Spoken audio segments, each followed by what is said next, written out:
Bonjour et bienvenue à Zone Grise. Je suis Marie-Ève Roy, agente de mobilisation à la participation citoyenne au Carrefour Jeunesse Emploi Comté-Roberval et je serai votre animatrice. Zone Grise, c'est une émission de débat en équipe sur différents sujets en lien avec la participation citoyenne. Les équipes sont formées de participants provenant de groupes d'âge différents, soit les 12 à 17 ans, les 18-35 ans, les 36-60 ans et les 65 ans et plus, afin d'avoir une vision de toutes les générations sur les questions abordées. De plus, à la fin de chaque débat, des pistes de solutions seront proposées dans le but de faire avancer la question. Nous vous présenterons également des capsules d'information sur des organismes et outils disponibles pour ceux qui souhaitent s'impliquer et des portraits de personnes impliquées dans leur communauté qui raconteront brièvement leur parcours.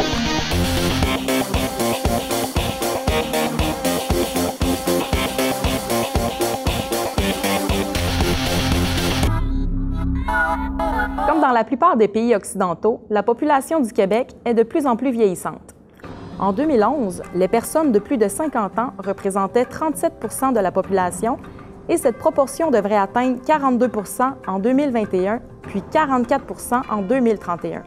Le phénomène de vieillissement de la population ira donc en s'accélérant au cours des prochaines décennies, si bien que le Québec est sur le point d'entrer dans une période où les 50 ans et plus dépasseront en nombre les 20-49 ans.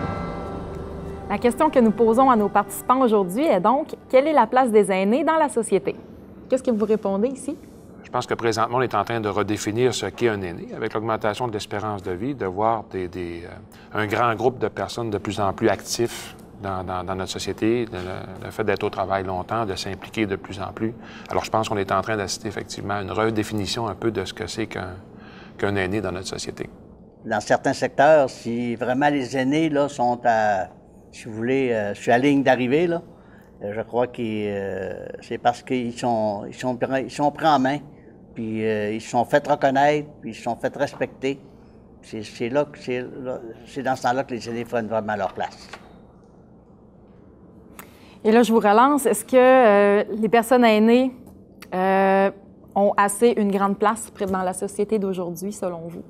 Pour moi, pour avoir œuvré dans divers organismes, et les personnes aînées sont souvent nos piliers, ceux qui nous tracent une ligne et qui peuvent nous aider. C'est des bons partenaires, peu importe dans la sphère d'activité qu'on est. Je pense qu'ils n'ont jamais assez de place. C'est qu'ils vont avoir l'expérience de ce qu'on a vu, les erreurs ou les expériences bonnes ou mauvaises qu'on a vécues, de ne pas les refaire. Ça, c'est une chose importante pour ce parti-là. Donc, on parle beaucoup de relations intergénérationnelles là, ces temps-ci. Est-ce que vous trouvez qu'il y en a assez ou pas assez ou comment on devrait apporter ça? Dans le contexte où que je vis, la relation est quand même bonne, respectueuse, et puis je pense que les aînés aiment toutes les autres générations qui nous suivent.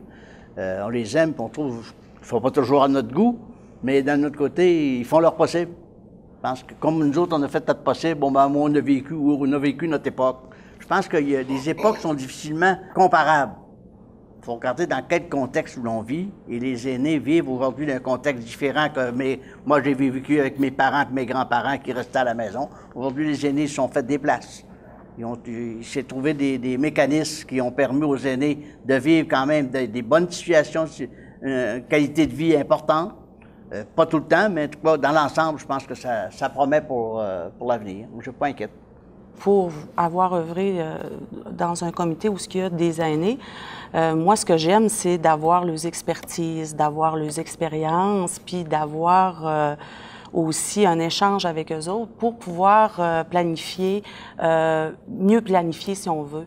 Si chacun fait avec cette expertise-là un levier, je pense que l'activité ou l'événement ne peut qu'être une réussite parce que les gens sont en tout cas partie prenante de l'activité ou du projet, là. Puis je trouve ça important parce que les aînés font plus partie de nos familles puis de nos milieux, puis on les interpelle plus, puis c'est une énergie qui est agréable, moi, je trouve, là, quand les deux ont leurs espaces pour œuvrer, puis pour se sentir partie prenante, là. On a la chance, nous, de travailler dans un comité qui s'appelle Saint-Prime en hiver, et puis on a avec nous des personnes âgées. C'est vrai que c'est un apport important pour nous au sein de l'organisme qui nous fait avancer, nous fait par leurs expériences. Puis des fois, nous autres, on a des idées, puis ils nous disent, ben non, on a déjà vécu ça, ça n'a pas fonctionné. Je pense que on met tout ça, les œufs dans un même panier, puis on est capable de faire quelque chose de concret. Monsieur Boivin, tantôt, quand j'ai répondu à la question, vous parliez de redéfinition de ce qui était une personne aînée. Bien, premièrement, on sait que démographiquement, présentement, au niveau des aînés, c'est un grand groupe dans la société. Puis, effectivement, M. Laprise le mentionnait, les gens ont pris leur place aussi en raison puis des gens qui ont été davantage dans le milieu du travail, des choses comme ça, le groupe qu'on voit présentement. Mais effectivement, c'est ce qu'on voit. Je pense qu'on a eu, pendant un certain temps, les gens travaillaient tellement dur que la retraite ou le fait du troisième âge était vu comme un temps de repos, de loisirs et tout ça. Et on s'aperçoit que de plus en plus, ça peut être encore ça un peu pour certains, mais ce qu'on se rend compte, c'est que les gens ont envie d'être actifs et de contribuer plus longtemps, parce qu'on sait qu'à 60, 70 ans, beaucoup de personnes bénéficient encore de capacités extraordinaires. Puis je suis d'accord aussi, je pense qu'on est en train de réaliser collectivement tout l'héritage. On a peut-être pendant certaines époques un petit peu voulu faire comme, tu sais, pendant la Révolution tranquille, on a tellement voulu faire autrement que des fois on a peut-être un peu négligé la part de l'héritage, de la compréhension, de la sagesse qu'il y avait un peu que ces gens-là pouvaient nous offrir, tout en le personnalisant puis en débattant autour de ça. On a besoin encore d'eux autres sur le marché du travail, on a besoin d'eux autres dans les organismes, on a besoin de partout, on a besoin de tout le monde dans notre société si on veut relever les défis de l'avenir. Est-ce que la cohabitation, justement, entre les générations, est-ce qu'elle est comparable? Est-ce qu'elle est compatible? Parce que dans certains milieux, on a souvent tendance à accuser, disons, les aînés d'un peu, ne pas dire plusieurs maux. Le coût de l'hospitalisation ou le coût des médicaments, puis etc. Ce sont des fausses nouvelles. Quand on voit, par exemple, l'activité physique que ces gens-là font, quand on voit, par exemple, leur implication, etc. Alors, ça, c'est un élément, je pense aussi, qui devrait d'être démystifié auprès de plusieurs qui ne comprennent pas le rôle que doit jouer l'aîné à l'intérieur de la société. Et je pense que l'élément qui revient le plus souvent, c'est l'expérience que ces gens-là peuvent apporter aux générations qui vont les suivre. Alors, les générations plus jeunes.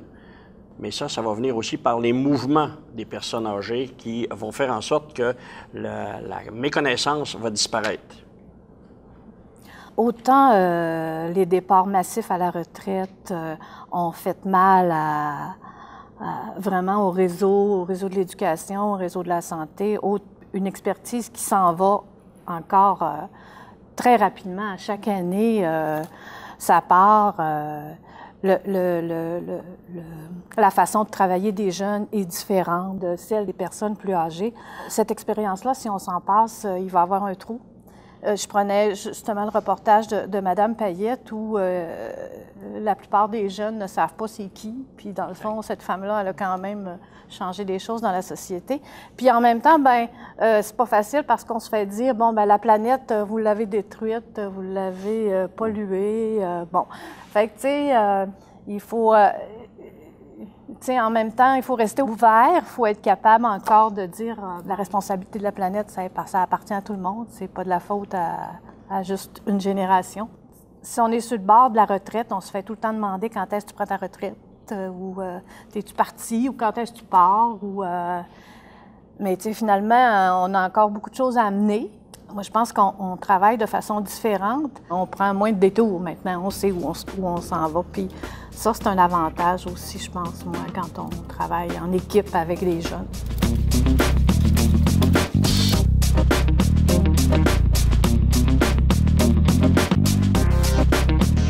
Le réseau FADOC, ou Fédération de l'âge d'or du Québec, est le plus important regroupement de personnes de 50 ans et plus de la province et il est une référence en matière de qualité de vie des aînés québécois. Il rassemble quelques 300 000 membres, 838 clubs, 16 regroupements régionaux et plus de 15 000 bénévoles dont le but est de conserver et d'améliorer la qualité de vie des personnes aînées. Le réseau défend et fait la promotion de leurs droits, valorise leur apport dans la société et les soutient par des programmes, services et activités sportives ou de loisirs afin de faire du vieillissement une étape de vie sous le signe de la santé et de l'épanouissement. Au fil des années, le réseau a évolué de sorte qu'il demeure bien de son temps, offrant des activités sur mesure aux aînés d'aujourd'hui et relevant les nouveaux défis liés au vieillissement de la population. Ainsi, alors que le bingo était jadis roi et maître, on voit désormais les membres participer à des randonnées de vélo, s'initier aux nouvelles technologies et manifester en faveur d'un revenu décent à la retraite. Par ailleurs, pas moins de 15 000 personnes âgées de 50 ans et plus à travers le Québec, dont 1 000 du Saguenay-Lac-Saint-Jean, participent annuellement aux Jeux de la FADOC dans plus d'une vingtaine d'activités physiques, de socialisation et de cognition. Pour plus d'informations, visitez le www.fadoc.ca.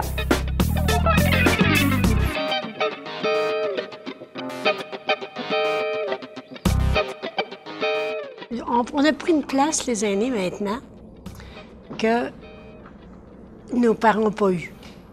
Fait que pour nous autres, c'est un gros, tu sais, c'est important. Puis, j'ai pas l'impression qu'on peut parler de différence avec avant. On se sent utile autrement qu'on le sentait avant. Moi, j'ai connu mes parents qui avaient été à la retraite, c'était des personnes, c'était des vieilles personnes. Ils disaient, c'est des personnes qui sont, ils rapportent plus, là, tu sais, c'est pas... Puis aujourd'hui, on a la chance que c'est différent. Moi, je me sens vraiment pas comme tassée. On prend la place, puis elle est importante, puis on se dit qu'on est chanceux de vivre maintenant. Vivre différemment parce que c'était vraiment un recul là-dessus que les personnes âgées, il n'y avait plus rien à donner. Puis vous parlez que les personnes, les aînés de maintenant ont quelque chose à vous apporter. Parce que je regarde, monsieur, j'ai travaillé avec, puis... tu sais, j'ai jamais été considérée comme moins bonne. Puis ça, c'est un cadeau, ça. Concrètement, au plan familial, comment des grands-parents vont faire du transport palier dans des cas, des fois même où il y a des séparations, des choses comme ça, vont supporter, vont reprendre même des fois des jeunes pendant un certain temps qui sont dans la trentaine, qui ont besoin d'une transition, quelque chose, puis concrètement qui apportent un support. Moi, je sais que dans l'expérience, on a eu des vies professionnelles actives, là, mon épouse et moi, puis sans les grands-parents, on ne serait pas arrivés. Ils ont amélioré notre qualité de vie, puis en même temps, eux, en investissant auprès des enfants, un lien particulier, puis qui n'était pas un lien de grand-papa puis grand-maman gâteau, le transport au hockey, gardiennage, des choses comme ça. Ils ont construit un lien extrêmement privilégié avec nos enfants. Et pour nous, concrètement, réparation, aller attendre le réparateur qui va venir ou quand il va avoir une livraison, des choses comme ça. Puis dans toutes les familles, quand on entend parler des gens de nos générations qui vont dire ah, « Toi, tu as la chance d'avoir des grands-parents qui sont proches, qui peuvent donner un coup de main comme ça, alors que les gens, souvent, qui sont... Puis on entend même des gens qui vont vouloir revenir dans leur milieu, entre autres, pour bénéficier de ça. Et même des fois, des grands-parents qui vont aller donner un petit peu de support quand il y a des difficultés à l'extérieur. Alors même au niveau familial, le portrait qu'on a des grands-parents qui, après un coup, après avoir fini d'élever leur famille, c'est terminé. Dans la vraie vie, c'est pas, souvent, c'est pas ça. Il y a encore besoin beaucoup du support puis des personnes de l'autre génération. Quand on a pris notre place, automatiquement, c'est à vous autres, hein? C'est à vous autres qu'on s'adresse, c'est à vous autres qu'on a une confiance. Vous êtes la future, hein? Future place, on peut dire. Mais moi, je trouve que c'est très important, la liaison qui existe entre nous puis vous autres, tu sais, nos enfants, nos grands-enfants. Puis comme disait le monsieur tantôt, là, en ce qui concerne, comme pour les petits, tu sais, on a plein d'espoir que vous nous demandiez de l'aide. Pour nous autres, quand vous nous demandez de l'aide en tant qu'aînés, on est utile. Ça veut dire qu'on sert encore à beaucoup de place. Puis la place est très importante pour le moral. Ça aide à dire, ma mère existe, mon père est capable de me remplacer.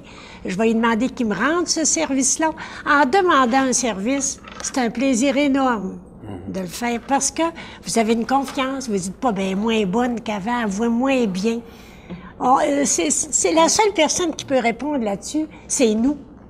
Moi, j'ai eu la chance de vieillir avec mon grand-père maternel Et puis, c'est sûr qu'il lui, il n'avait pas eu de garçon. J'étais son petit-fils. Et puis, je me rappelle encore plein de beaux souvenirs des moments que j'ai passés avec lui, tout ce qu'il a pu m'apporter comme expérience, puis de mots, parce qu'on recule quand même de plusieurs années. C'était pas comme aujourd'hui, mais quand même, son expérience à lui, aujourd'hui, me sert encore. Et puis, je recule à l'époque où ma fille était toute jeune, puis qu'elle allait à l'école, puis que mon père la voyageait, la transportait pour le transport scolaire. Il était tellement heureux de ça. Puis quand elle avait des congés, puis où elle ne pouvait pas aller la chercher, il était déçu. Il se trouvait des raisons pour appeler à la maison. Pourquoi elle ne m'a pas appelé? Et puis, c'était bénéfique pour les deux. Puis ma fille, encore aujourd'hui, n'en parle. Mon père est décédé aujourd'hui. Puis combien ça a été important pour elle aujourd'hui. Il y a une activité aussi locale, paroissiale, une animation qui peut être faite par les grands-parents. Et je crois qu'actuellement, elle se fait. Elle pourra encore se faire davantage, mais elle se fait parce que les grands-parents sont actifs. Même ça, actifs, ils conservent leur santé, ils conservent leur activité, ils conservent leur enthousiasme. C'est important, ça aussi. Moi, je dis, vous savez, les jeunes, des fois, je dis ça souvent quand j'ai l'occasion de rencontrer des jeunes, c'est vrai que nos parents, ils ont eu la vie dure. Vous le disiez tout à l'heure, M. Boivin, le travail était laborieux, mais ça prenait du courage, Mais aujourd'hui, là, ça prend le même courage, même avec des moyens différents pour vivre. Regardez, vivre nos jeunes couples là, qui ont des jeunes enfants, là, ça prend du guts, vous savez, pour passer au travers de tout ça. Là. Ça prend le même courage, la même détermination que ça ne prennent nos parents et nos grands-parents. Là. Alors, les grands-parents, on est là aussi pour se dire, bien, ne paniquez pas, là. La Terre ne disparaîtra pas demain matin. Il faut avoir confiance à la Providence. Puis, je pense que les personnes âgées amènent cette dimension-là de sécurité, de calme.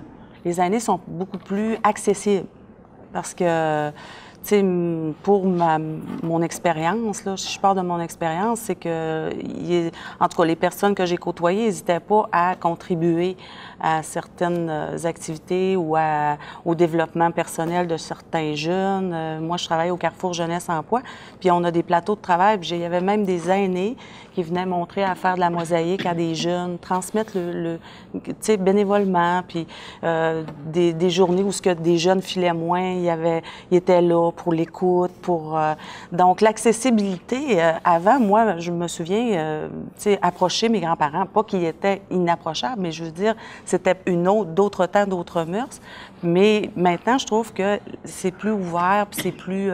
l'échange est là, puis c'est vraiment différent. Ça fait plaisir de vous entendre parce que j'ai participé, moi, à la fondation du Carrefour Jeunesse Emploi de façon très active dans le temps.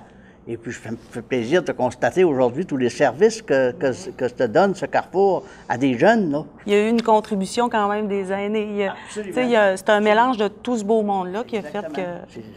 On fait des choses intéressantes. Les gens qui l'ont fondé aujourd'hui, c'est des aînés. Ah, mais ils sont très heureux de constater que les services que ça donne à des jeunes, tu sais. Le commentaire d'Isabelle m'amène à vous demander la volonté de voir les aînés prendre de plus en plus de place dans la société. Est-ce que ça vient des personnes aînées elles-mêmes ou des générations plus jeunes, selon vous? Tu sais, les jeunes, des fois, j'entends des personnes plus âgées dire on sait bien, les jeunes, c'est ci puis c'est ça. Moi, autant l'un que l'autre, je pense que une façon de prendre sa place, ça commence par moi. Puis je pose des actions en disant, ben non, faire voir les choses autrement. Tu sais, semer des graines. Tu sais, je pense qu'à large, on peut pas faire... on ne peut pas tout changer, mais sauf qu'en semant des graines de changement, bien, les discours changent aussi. C'est un peu comme dans tous les domaines. Moi, je pense que sincèrement, en semant des graines, on a des résultats différents. Puis, on va récolter des plus-values parce que le changement, ça ne s'opère pas sur papier, ça s'opère dans notre quotidien. Puis moi, ben, je ne peux pas remplir de salle pour faire des lavages de cerveau, mais sauf que en posant mes gestes individuellement, moi, je pense que ça contribue beaucoup au changement des mentalités. Moi, c'est un peu comme ça que je vois la place autant de l'un que de l'autre. C'est dans l'attitude des gens, bien souvent, qu'on retrouve certains problèmes. Il s'agit d'avoir une attitude positive, les générations les unes envers les autres, puis ça va. Moi, mon père demeurait avec moi, puis les plus belles années de sa retraite, c'est quand je le voyais promener dans le cours avec les petits-enfants. Tu sais, avec les petits-enfants par le main, il y en avait 2 tout le temps avec lui.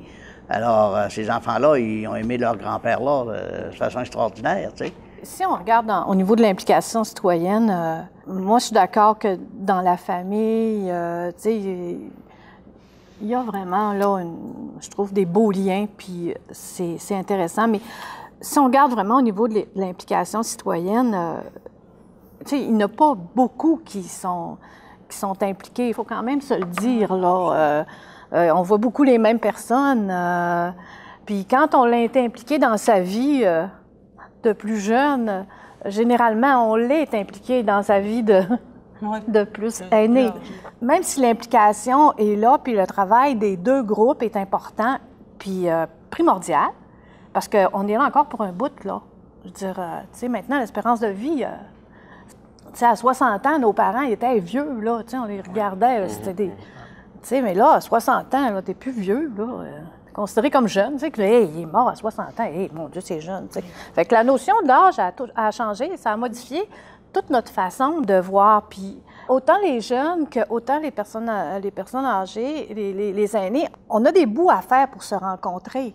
Et tantôt, quand on dit si, heureusement, puis tant mieux, si les aînés d'aujourd'hui, collectivement, parce qu'il y a beaucoup de gens qui vivent encore de la précarité, puis de la pauvreté, puis des difficultés, mais en tout cas, globalement, la situation s'améliore quand même à ce niveau-là. Bien, moi, je dis aux générations, dont nous aussi, on fera partie probablement des privilégiés là, par rapport à ça. Mais ça veut dire que je pense qu'en retour, si on a la chance, exemple, d'avoir de bonnes conditions, peut-être de retraite de l'État ou des choses comme ça, ou d'entreprise, bien, au moins de redonner un peu. De prendre le temps. Puis en plus, c'est un facteur de santé, de rester vigilant, de rester pertinent aussi dans nos analyses, dans nos actions et tout ça. Alors, puis ça, je pense que c'est un défi qui est à la fois pour la génération des aînés et aussi pour toutes les générations de savoir que peu importe notre milieu, je pense qu'on a toujours une contribution sociale à apporter qui n'est pas juste rémunérée puis qui n'est pas juste par rapport à ça. Et ça, je pense que c'est un défi collectif qu'on a, toutes les générations ensemble. Moi, je me sens absolument impliquée comme je pense que j'ai jamais été. Parce que j'ai de l'espace, j'ai la santé, merci. Puis la balance, bien, c'est d'être un aide pour les autres. Tu sais, c'est très important. Je dis que c'est une richesse, ça, hein? Tu sais, ils vont dire des fois, mais tu sais, tu t'ennuies-tu? J'ai pas le temps. Tu sais, je suis tellement occupée que dans plusieurs domaines que j'ai pas le temps. Fait que ça veut dire que c'est une très belle période de vie, si t'as la santé. Monsieur Laprise, est-ce que vous voulez clore ce débat? Oui, moi, ce qui me frappe le plus dans la société actuellement, c'est les peurs qu'on développe. Et je crois que chez les aînés, vous pouvez trouver un certain bassin d'espoir, malgré tout, de stabilité, puis de confiance, qui ferait du bien parfois de transmettre à d'autres.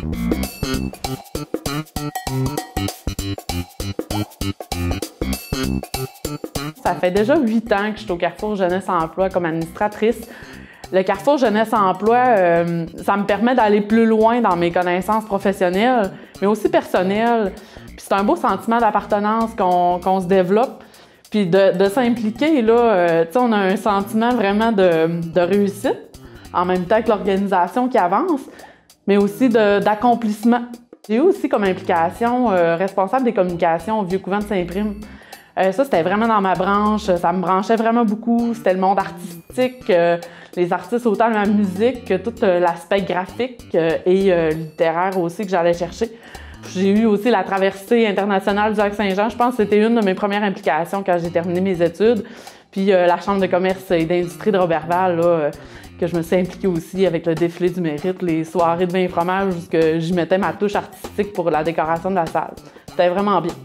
C'était une belle façon pour moi de me faire un beau réseau, un réseau de contacts, puis un réseau social, puis même de développer des amitiés. J'invite tous les jeunes, puis même jeunes et moins jeunes, à s'impliquer parce que c'est nous autres qui fait que notre MRC, notre territoire est dynamique.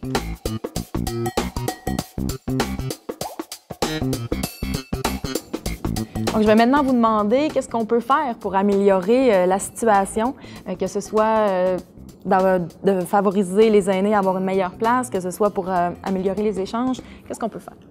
Moi, je trouve qu'il devrait y avoir partout, dans tout ce qu'il y a de comités, de groupes qui travaillent dans les municipalités, dans différents secteurs, il devrait y avoir des représentations. Vraiment structuré, organisé, ça nous prend telle personne et des personnes aînées aussi. Je sers encore beaucoup. Puis j'ai de la place. Puis les gens m'ont donné beaucoup de place, alors je suis sur des comités, puis j'apporte mon expérience. Moi, j'y vais toujours avec ce que j'ai dit antérieurement, j'y vais beaucoup avec sortir de notre zone de confort, parce que quand on s'implique, on y va surtout par intérêt. Comme moi, je suis beaucoup attirée vers les sports, fait que je vais être, mon implication, loisir, va être plus ancrée. Fait que j'imagine que quand t'es rendu à aîné, tu choisis ton implication plus dans des sphères qui te rejoignent. Mais sortir de sa zone de confort, peut-être que ça ouvre les portes, puis ça ouvre, puis peut-être par des moyens structurés ou pas, mais sauf que moi, ce serait une petite piste de solution là, que je verrais. À 65 ans, la plupart des gens, d'abord dans les groupes qu'on vit actuellement de bénévoles pour recruter des bénévoles, les gens disent « on est à retraite, on veut rien savoir, puis on a tout le temps travaillé, puis on veut pas embarquer ». Ça, là, comment faire? C'est sûr que c'est encore une piste de solution. Comment faire pour aller les chercher? C'est sûr que le développement de la conscience citoyenne, peu importe la génération, c'est un enjeu de société majeur. Mais moi, je dirais que, premièrement, puis c'est ce qu'ils font de plus en plus les personnes aînées, c'est qu'ils prennent leur place dans le sens de dire, là, puis dans toutes les sphères, travail ou autre, implication bénévole ou citoyenne en est une. Puis de ne pas craindre, premièrement, je vais dire, être plus âgé, c'est pas... on n'a pas à être gêné de ça. Tout le monde aspire à ça. Hein? Puis on veut l'être de plus en plus et on veut vivre le plus longtemps possible. Je pense que si les gens doivent voir toute la valeur de l'engagement qui permet aussi de demeurer en santé, puis je dirais avoir un sens à notre vie jusqu'à la dernière seconde, si possible. Les aînés ont le goût de s'impliquer. N'ayez pas peur de nous consulter. C'est quand on reçoit des personnes âgées à notre table, peu importe, à notre organisme, c'est de les respecter et d'écouter ce qu'ils ont à dire. Justement, c'est dans l'attitude de part et d'autre, de la part de la population, l'attitude de respect les uns envers les autres, on n'est pas là pour condamner une génération, on n'est pas là non plus pour la juger, on est là pour lui permettre de s'exprimer dans sa façon d'être. Et je crois que c'est vrai pour les personnes âgées aussi. On ne peut pas rejeter tout ce que la société actuelle fait. Au contraire, il faut respecter ça, il faut être enthousiaste aussi. Il faut communiquer notre ardeur de vivre qu'on a eue. Il faut la communiquer, il faut leur dire qu'on est encore présent, qu'on veut vivre encore avec eux autres et qu'ils se doivent de respecter notre volonté, cette volonté-là de vivre. Bien, merci à vous tous pour ces discussions fort intéressantes et merci à vous d'avoir été des nôtres pour cette émission de Zone Grise.